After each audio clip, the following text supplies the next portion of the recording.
মা তুমি ভদ্রলোকের পাশে 10টা মিনিট থাকো, আমি যামু আর আমু। বাবা মেয়েটার একটু দেখা রেখেন, স্টেশনে তো আবার ভদ্রলোকের অভাব নাই, আমি যামু আর আসবো। তাইলে একটু তাড়াতাড়ি আনার চেষ্টা করবেন। আচ্ছা বাবা, মা তুমি থাকো।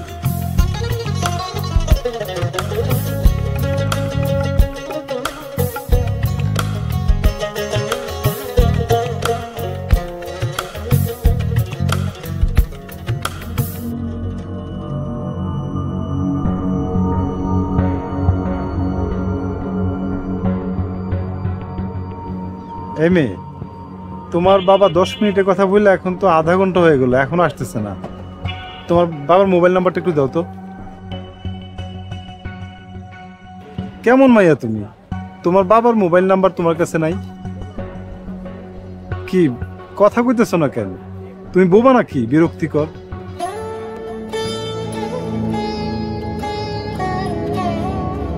লাস্টের ছবি পাঠিয়ে দিছি আমি। হ্যাঁ ভাই। হ্যাঁ জি ভাই। জি জি। কি হইছে?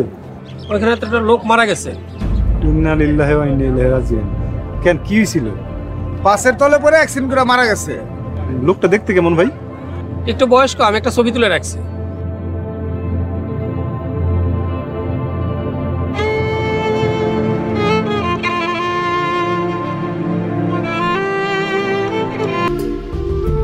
আপনার নাম কি? আপনার বাবার নাম কি? স্যার, মেয়েটা বোবা, কথা বলতে পারে না। মুরব্বী ওর বাবা, মুরব্বীর নাম রমজান আলী আর মেয়েটার নাম রাবিয়া। আচ্ছা স্যার, ঘটনাটা কেমনে ঘটছে? মুরব্বী একটু বেখেয়াল ছিলেন, ড্রাইভারের সামান্য দোষ আছে।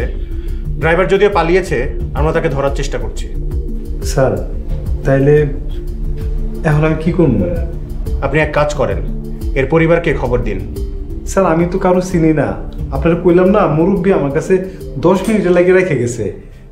এর মধ্যে তো স্যার আল্লাহ ওনারে জান্নাত নসিব করুন। স্যার আপনি একটা ব্যবস্থা নেন, পরিবারে খুঁজা আপনি লাস্টে একটু বাড়িতে পাঠানোর ব্যবস্থা করেন, তারপরে স্যার মেয়েটারও বাড়িতে পাঠান। আরে মুরব্বীর কাছে তো কোনো ফোন টোন কিছুই ছিল না, আমি কিভাবে খবর দিব? একটু সময় লাগবে। কত সময়? এই ধরেন 2-3 মাস, এমনকি 1 বছরও লাগতে পারে। সর্বনাশ, তাইলে এখন মাইয়াটা কি হইব? আপনি এক কাজ করেন, ওরে আপনার সাথে নিয়ে যান। খুই নিয়ে যাবো? আজব কথা, একটা অপরিচিত মাইয়া, তার উপর আবার কথাও কইতে পারে না। চিনেন না, জানেন না, খুব তো পাশে বসে মজা নিচ্ছিলেন। তো আস্তাগফিরুল্লাহ। স্যার আমি একটা মসজিদের ইমাম, আমার চরিত্রে কলঙ্কের দাগ দিয়ে না। শোনেন ইমাম সাহেব, দুনিয়ায় আপনাদের মতো বোকা মানুষরাই অকারণে ফাঁসে। কি করবো স্যার, মুরব্বীর অনুরোধ ফালাইতে পারি নাই। মুরব্বী যে 10 মিনিটেই আল্লাহর ডাকে চলে যাবেন এটা কি আমি জানতাম? তাছাড়া মেয়েটা যে বোবা এইটাও তো আমি জানতাম না।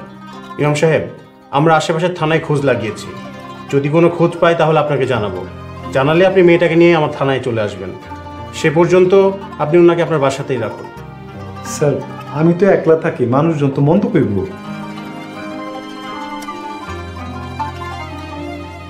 এই কার্ডটা রাখুন, কোনো প্রবলেম হলে আমাকে ফোন দিবেন। আপাতত লাশটা মর্গেই থাকবে। আচ্ছা স্যার, তাহলে স্যার আমরা এখন গেলাম। আসসালামু আলাইকুম। যাবার সময় ডিউটি অফিসারের কাছে আপনার নাম, ঠিকানা, ফোন নাম্বার এবং আপনার গ্রামের চেয়ারম্যানের নাম, ঠিকানা, ফোন নাম্বার দিয়ে যাবেন। আর কোনো সমস্যা হলে আমাকে ফোন দিবেন। জি স্যার, তাহলে স্যার গেলাম। ঠিক আছে, যান। আসসালামু আলাইকুম। ওয়ালাইকুম আসসালাম। রাবিয়া চলো, ব্যাকে নাও।